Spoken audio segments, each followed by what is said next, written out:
Hi and hello. My name is Cass, and welcome to my channel where I read a lot of books and I talk about them. Today is the latest installment of our Embossing My Books series. In honor of it being June and Pride Month, we are going to do all of my queer books that have not already been, embossed.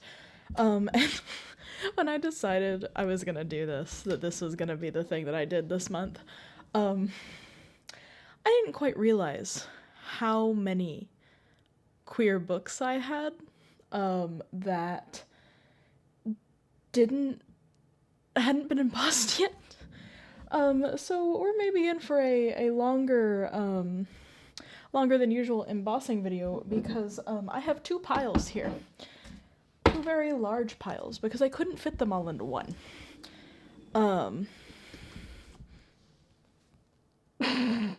There's one of the piles. Oh dear. And here's the other. And only one of these books is technically not queer, but I'm doing it because I'm doing all the other of the author's books. So yeah. And this isn't even all of the ones I own. My reading vlog will go up next week, but I talk about it a little bit, that there were a couple books that I decided not to emboss because I'm going to give them to my mom, because I'm going to get the pretty hardback versions of them. I also have another Don May novel coming in tomorrow, Grandmaster of Demonic Cultivation. So obviously that won't be included in this video because I did end up, the first copy I got had a rip in the dust jacket, and I ended up sending it back, so I get the new one tomorrow. So unfortunately that will not be included. But yeah, that's fine. We have so many to go through.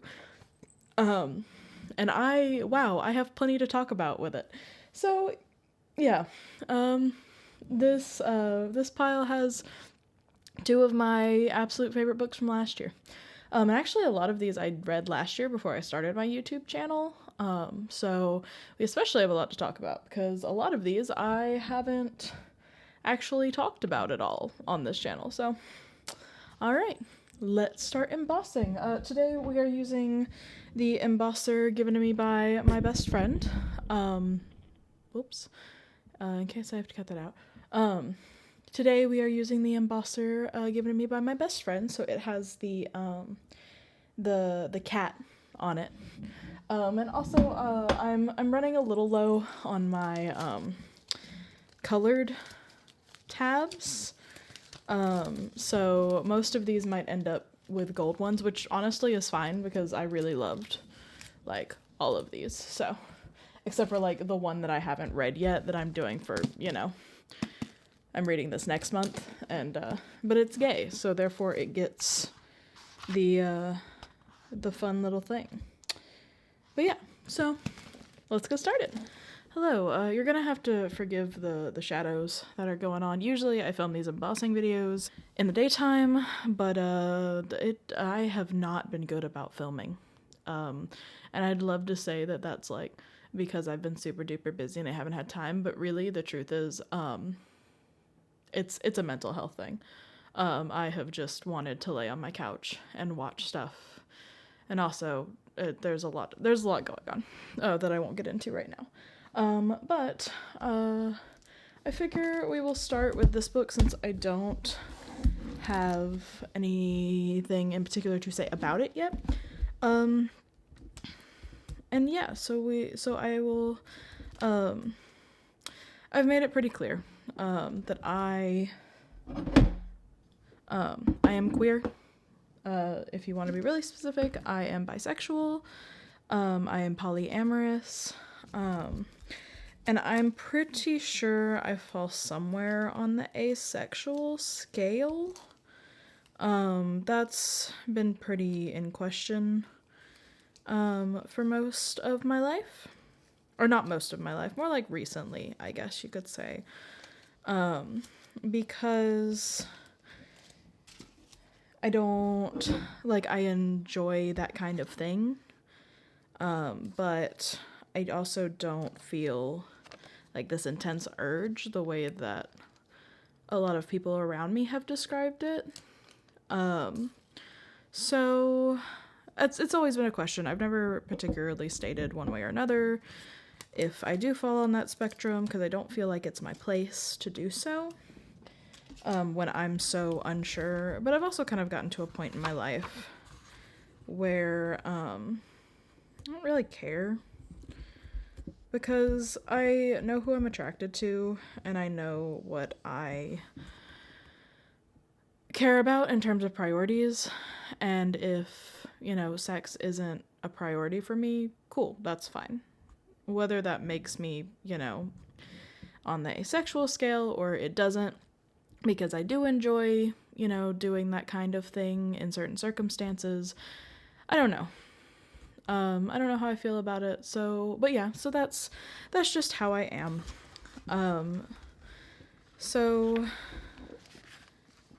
this is, I did a silver one for this since I haven't read it yet. And the thing about being bisexual is that too many people in our community feel that it isn't real. Even to this day. Like, biphobia and bi-erasure is a real thing. And that's very frustrating because, like, if men can love men and women can love women and, people can be born the wrong gender and everything else, like, why can't people also love multiple sexes? Or why can't, someone not be interested in sex?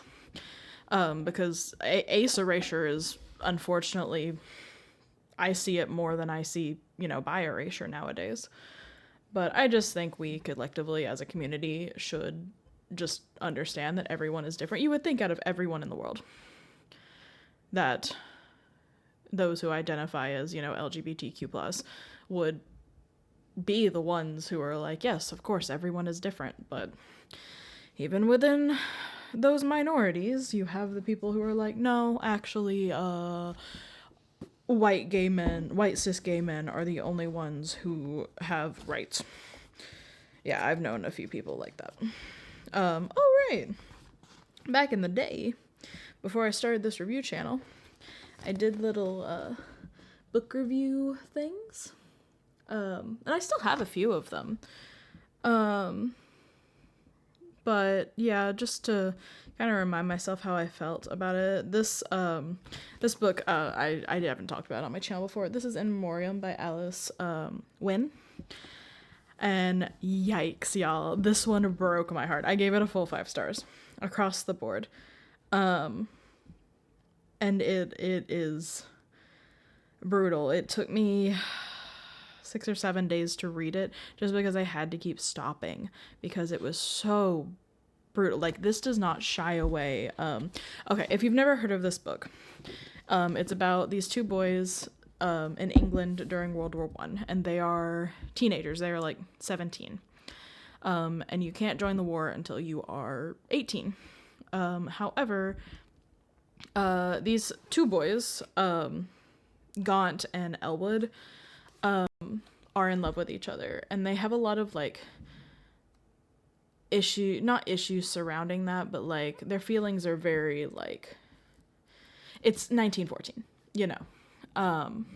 there's a certain, stigma against them loving each other, and so they kind of come close to a confession, and Gaunt panics.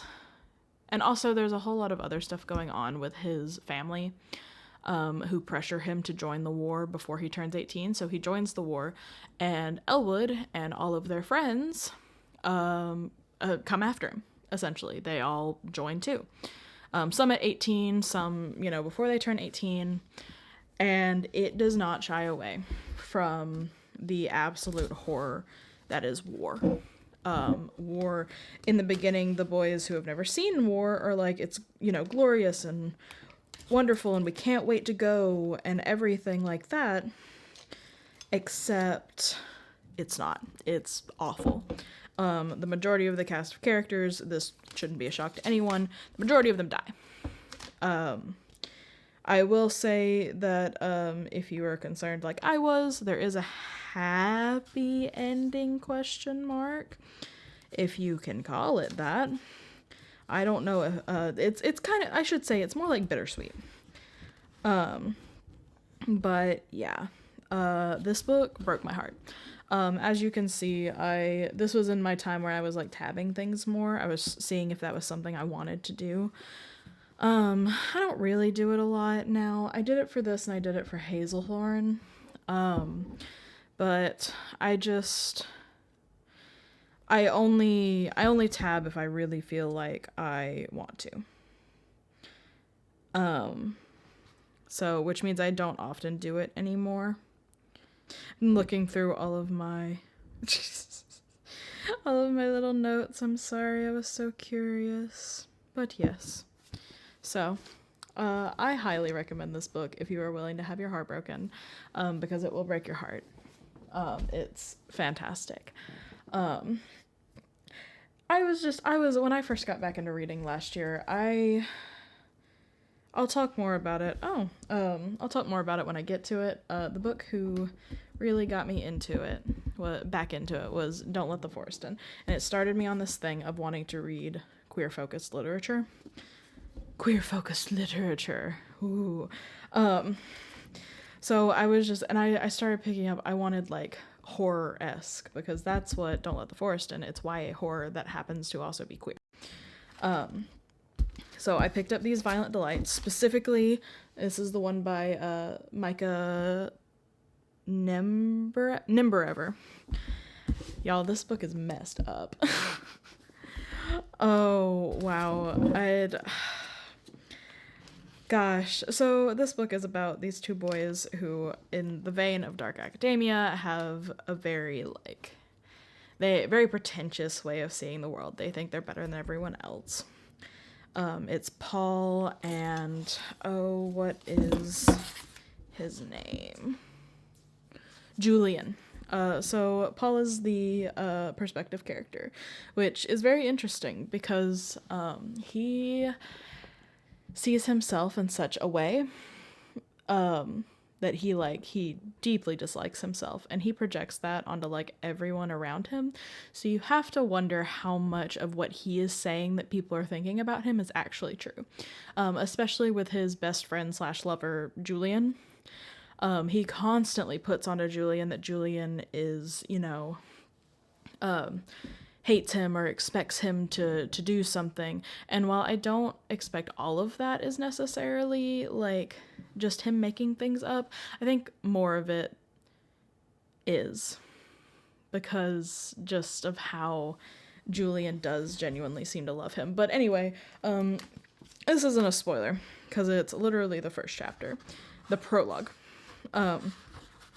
They get it in their heads that they're going to kill someone.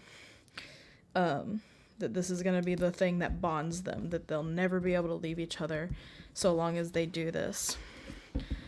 So the book goes through how they got to that point, and then it, happening, and the aftermath of it, and how their relationship goes. But yeah, so yeah, it's toxic and just like they're so codependent, they're so entwined with each other, and it's so just psychologically like dark. It's so messed up. But it is. I was reading it. Unfortunately, I didn't put. This was before I started doing my my little book review things in them. But it took me a minute to get through this because I kept having to like put it down and go, whoo. And then I would keep thinking about it, so I'd pick it back up again. But like I kept having to take breaks because it kind of messes you up. So yeah, I recommend every book that I'm just gonna go and say I recommend every book that I talk about in this video. But yeah, very, very messed up, very good. Let's see. Off the vein of the dark and the creepy, All of Us Murderers is adorable. It's a mystery. It's a murder mystery. About a man named Zeb Wickham. And he is invited by his like wealthy relative to his manor, along with the like pretty much the rest of his family, unfortunately, who all hate him and he hates. And not only that, his ex-boyfriend is there. So bro is having the worst time. But he has ADHD, which makes things, worse for him, especially in regards to his family, and even Gideon, who is his ex-boyfriend, because everyone just assumes he's lazy and he's an idiot and all of that. He's not. He just is an unmedicated ADHD. He has that, and he just doesn't, there wasn't a word for that diagnosis back then. So he's doing his best, But yeah, so crazy things start happening, and there is a mystery afoot, and I don't remember is it like a murder mystery, or I don't think anyone necessarily. No, someone eventually kind of dies, I think. But yeah, so it was very, very fun. I know I said, hey, this is a lighter tone and very sweet, and it is, but it is also a mystery with a lot of, paranoia, and a lot of that.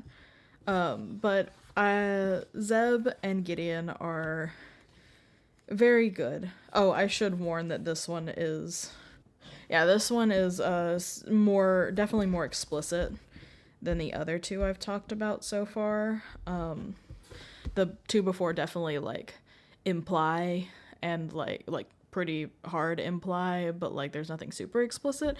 This one gets in the nitty-gritty. This one is explicit. But it's very fun.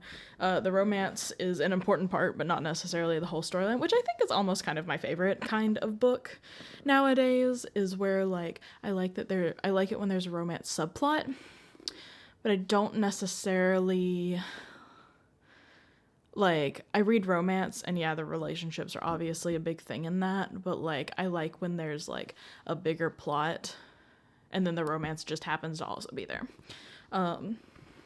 I've liked that a lot more nowadays. But yeah, so highly recommend. Very good book. Let's see. I have talked about Beholder on this channel. I did read this one after we got there. This book was so good. It used to be a library book. I took off the plastic covering because I really wanted the very pretty cover. Which is hilarious because I hate spiders. I'm terrified of spiders more than anything else. I have nightmares about spiders, just randomly, like crawling on me, and it's horrible. So this book being about, a multi-dimensional, like, mirror spider, there is nothing scarier to me. That is terrifying. But I loved this book. This is very much a queer horror. Does not have a happy ending at the end, unfortunately. Well, it does, I guess. I'm gonna do this one in silver to fit the whole mirror spider thing that it got going on. It's another one of those, like, bittersweet ending kind of things, like, incredibly bittersweet. Just kind of a trend you may notice in queer horror books. Not all of them. I'd say Hazel Thorne had a pretty happy question mark ending. Andrew, is it Andrew Joseph White? Yeah, Andrew Joseph White tends to end his, one ended happy and the other one was pretty bittersweet, actually. I lied. I just lied. Anyway, this one is in, first person, which is abnormal for the books that I read a lot. I'm just so used to third person nowadays that sometimes first person like throws me off. But they also use second person in this book, which is really cool and really freaky. But yeah, there's like second person ones and they're signified with this little spider. I'm excited to read more of Ryan LaSala. I have the Honeys and Reverie. I just haven't gotten to them because they're not on my like 100 book list, but they are on my like extra TBR just for like when I inevitably read more than my 8 scheduled books in a month. Probably not gonna get to them anytime soon now because I am obsessed with I'm gonna miss MXTX, who is a very well-known Chinese Danmei author. So yeah, I'm gonna read through like both of her other series before I even think about getting anything else. But also I want to it's very important that I grab this. I also want to read this month, so I'm actually going to go ahead and get this one embossed too. What color should I haven't read this one yet either, but it's kind of I'm gonna give it purple. I'm gonna give it a purple one because it's, you know, it's got the dark like pink and black on the front, so I'm gonna do purple. Yeah, I haven't read this one yet. I'm pretty excited about it though. A homosexual history of gays that were not necessarily good guys. Like, we all love a good villain. So I'm very curious to read more about this. I wish the purple showed up a little better with my embossing, but it's very cute. Ooh. It's kind of got small font, so this one may be a quite the read. But I am pretty excited to read about all of these people. All right, anyway. Man, even as I like sit here and like I'm going through all of the books and everything, I'm like, oh yeah, that book on my shelf is also queer. I didn't add that to the pile. I am not kidding when I say I have so many more than just these piles.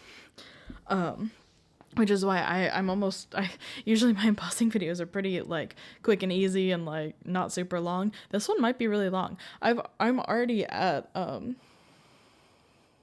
like 20 minutes. I don't know, over 20 minutes. I don't know how much with the front camera also that added, so probably closer to 25. So Song of Achilles of course gets a gold. Do I even need to talk about Song of Achilles? It is one of the most popular books on TikTok. I'm trying to remember. I remember hearing about it, but I wasn't like super like I didn't much notice. But it was by, you know, I found it was by Madeline Miller, and I read Circe of hers, and I really liked it. So I gave this a shot too, and I didn't cry the way that like a lot of people were like, I sobbed at the end of this. And I didn't do that. But also it's pretty hard for me to like cry at books. Like, don't get me wrong, it's fully possible. I have absolutely done that. Trying to think if there was a book that made me cry, like, not necessarily recently, but, I don't think so. Maybe it'll come to me eventually, but yeah, like, what is there to say about this that hasn't already been said? I did really love it. I think I gave it, like, 4.5, but it was very good. I greatly enjoyed it. So, yeah. Let's talk about Andrew Joseph White's 2 books that I've read. He has 3 out right now, and 4, because he just released his first adult YA, or his first adult horror book. I will not touch it with a 10-foot pole. That is nothing against him. It just deals with pregnancy and also worm-specific pregnancy in a man, a trans man. And pregnancy squeaks me out. I am infertile by choice. I have been, I've had my tubes out. And that is intentional on my part because pregnancy freaks me out. Just in general. So a book, like, it'd be fine. Like, there's a book in here that, like, the main character is pregnant. Sure, that's fine, whatever. But for it to be focused on that and about the specific horrors of it and also its worms, no, I can't do it. That's a big no from me, dog. But I have these two that I deeply enjoyed. And he is about to release a new YA horror. I can't remember the name of it, but I saw he posted a TikTok with the cover reveal. So I'm definitely going to be getting that one because I read the description and it looks really cool. It's about a trans boy whose father was a serial killer. And I can't remember more details than that, but just that alone is like, sounds really cool. So inevitably I will be reading that. All right, so the first one I read was his debut novel, which is Hell Followed With Us. And this one is wild. This one deals with religious trauma, trying to find a found family, just like crazy religious cults. Yeah.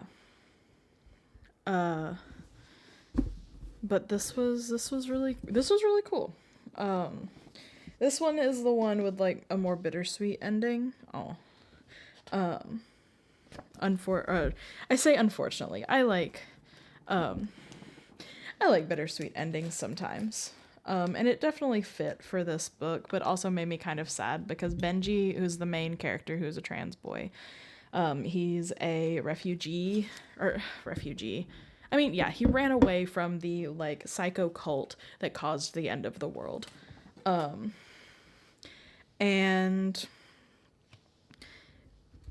I so desperately just wanted him to be happy at the end of it because he's gone through so much, being forced to,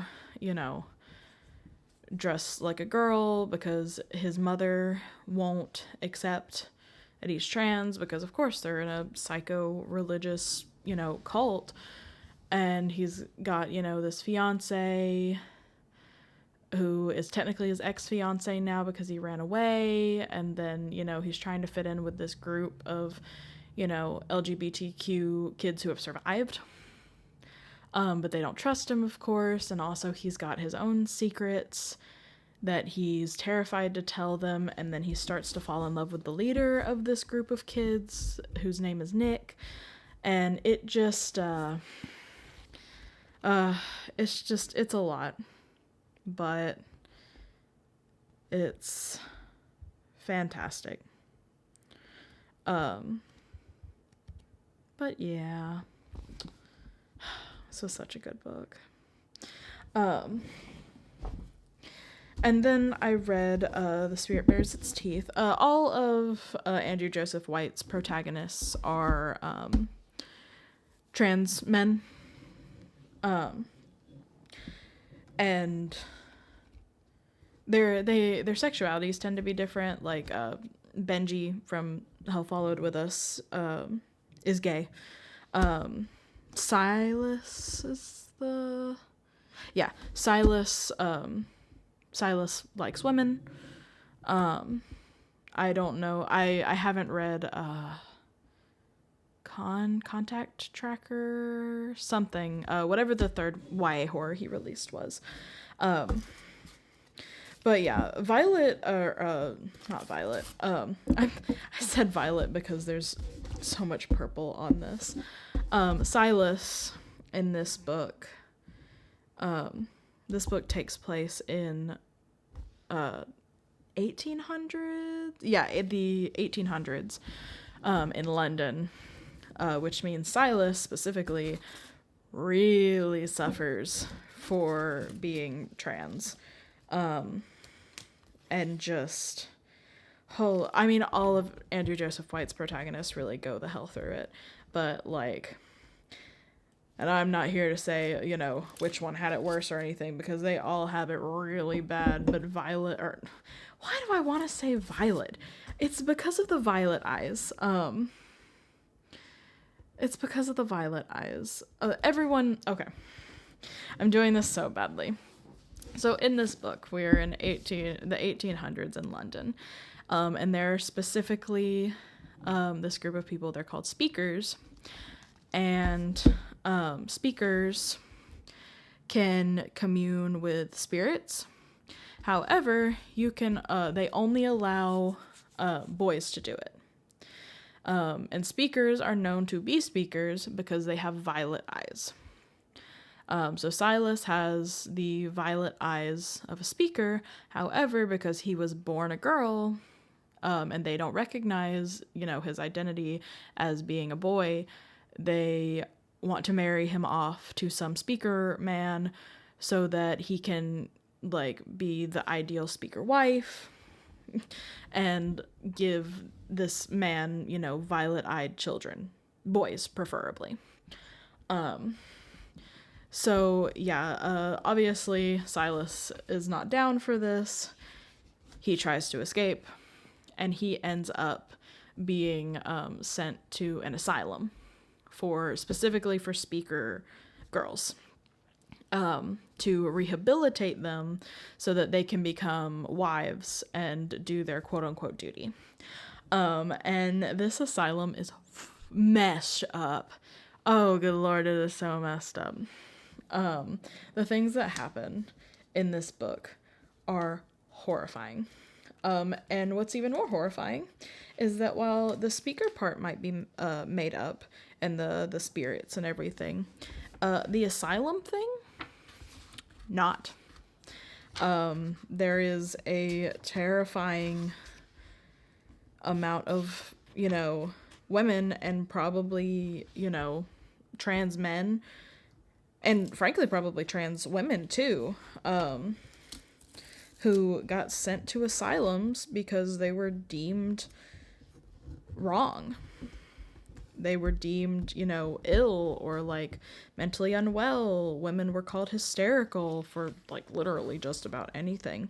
Yeah, even Andrew Joseph White. Oh, Compound Fracture, that's the name of it. He put, like, a letter from the author about this book and what all is, like, in it. And it's rough. And he, at the very end, he talks about more of it, more of the specifics, you know, but yeah, it's really messed up. I mean, don't get me wrong, it's very good.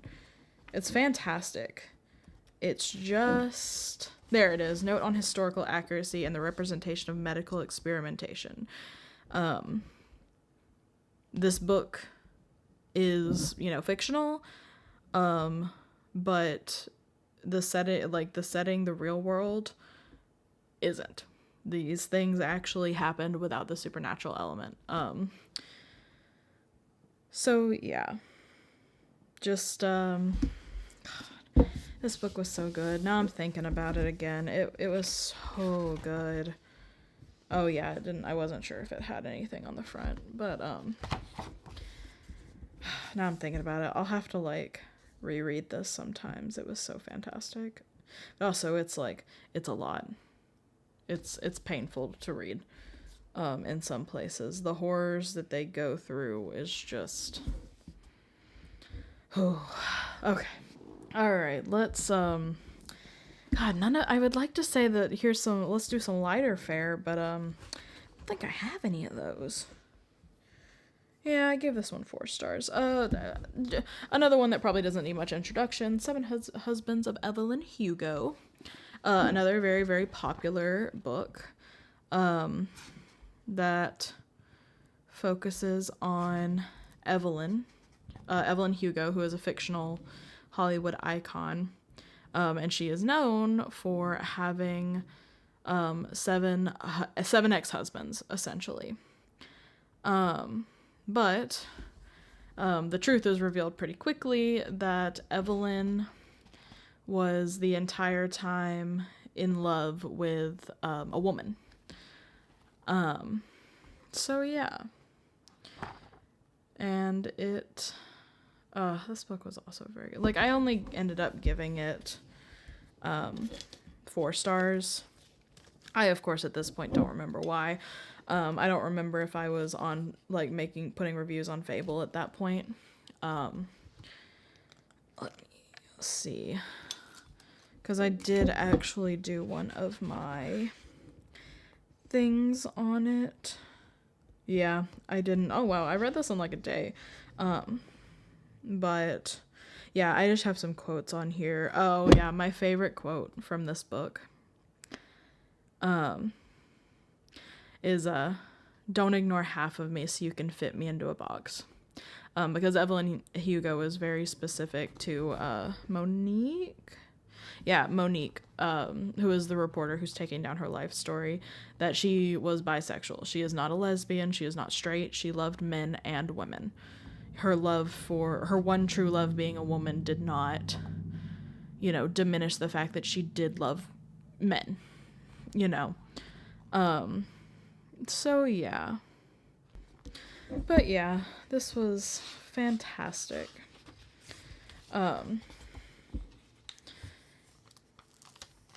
It was interesting how everything kind of came together at the end.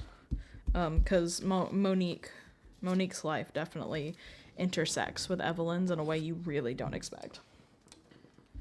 I don't think I guessed the twist when it happened. But yeah. A more recent example, we have Shattered Gods by Katie Robert. I haven't talked about this yet on the channel. Not in terms of, like, my review and everything, because it came out, I got it on the 2nd of June. So it was the first thing, well, it was the second thing I finished this month. But it'll be the first thing I talk about on my wrap-up. I'm gonna do purple. But it is the finale to the Dark Olympus series, and it is in here because it features a triad between 3 women, which was very exciting. So I won't talk about it too much because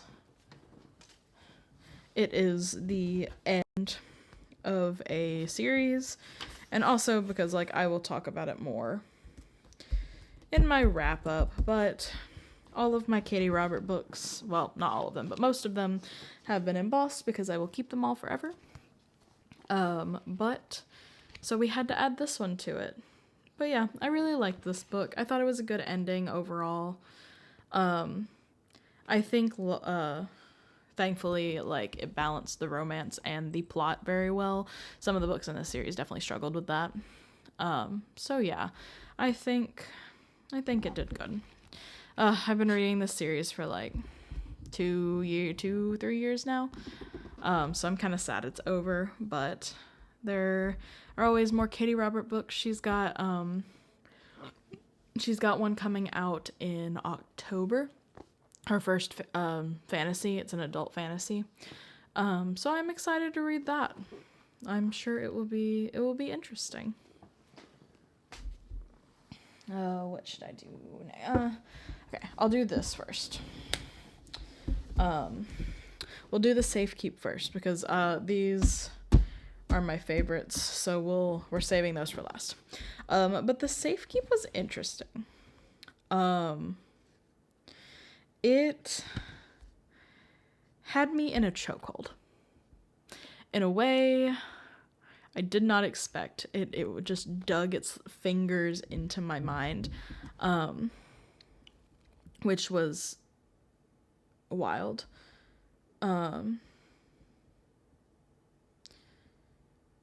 Yeah, I just living in Isabel's head was a lot.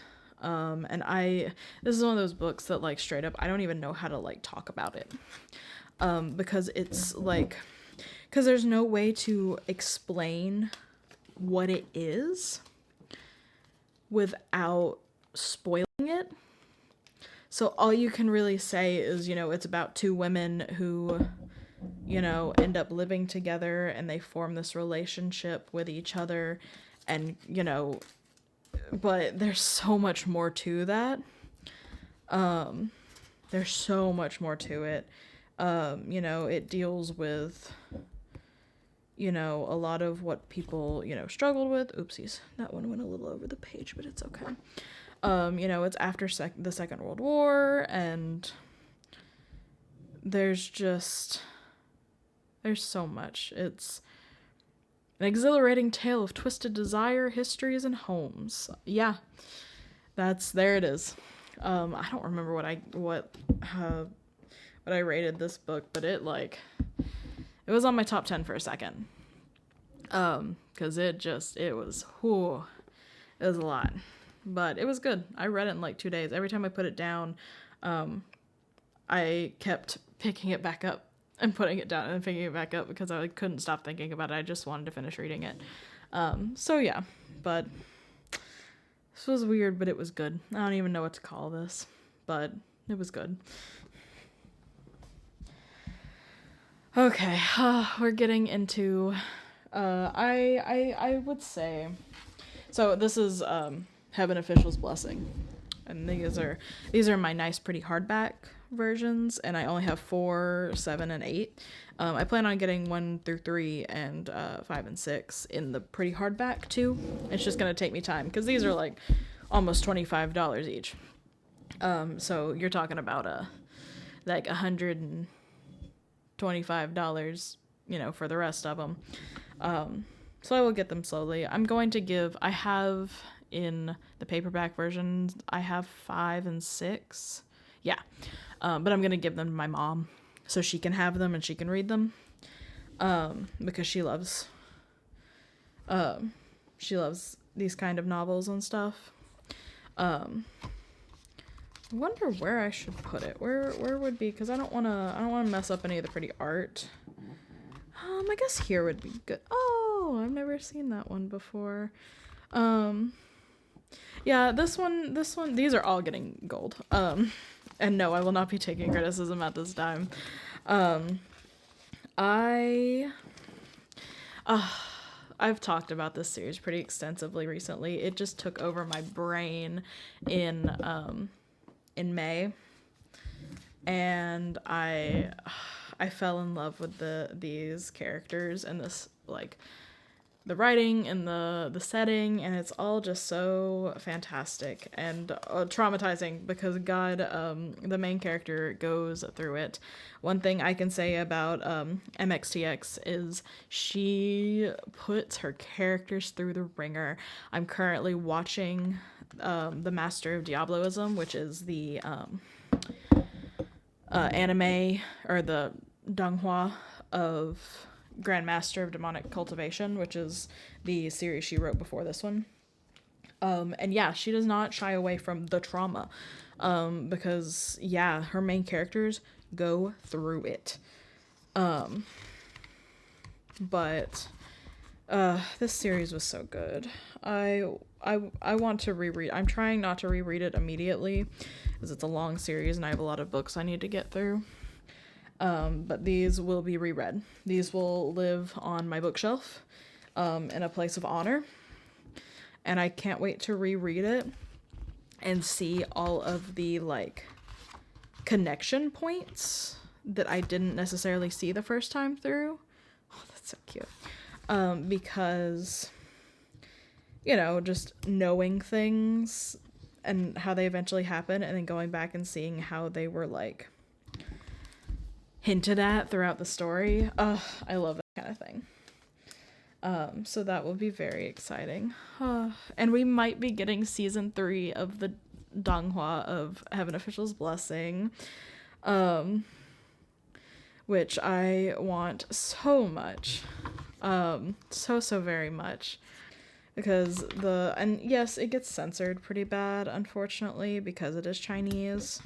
But it's the animation for both of them are very beautiful. I haven't watched the anime for Scumbag System, I think is what the anime of Scum Saving Villain is called.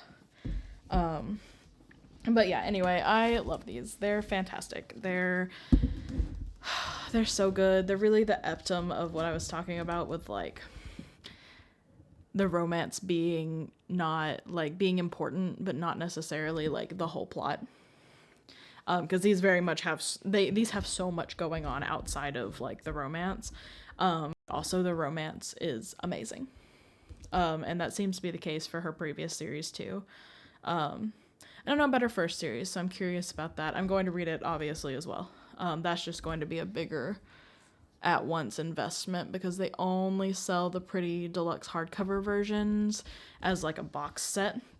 So it's like nearly $100 just out the gate, and that's a lot of money.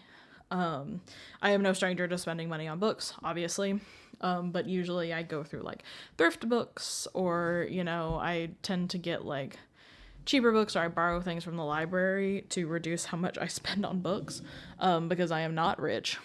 We are all just out here living our lives and making enjoyment out of what we can, and my thing that I love is books.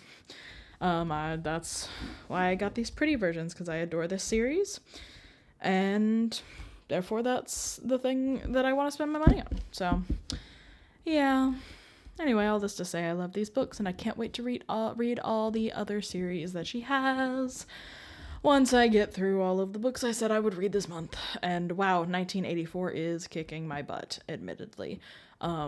It's a slow going, but it's fine. All right. We're on the C.G. Drews books now. And we are going to start with the one book that isn't queer. This is the one book in the series that isn't queer. Or in the series, the piles that isn't queer. But it's a C.G. Drews book, so I am still going to get it.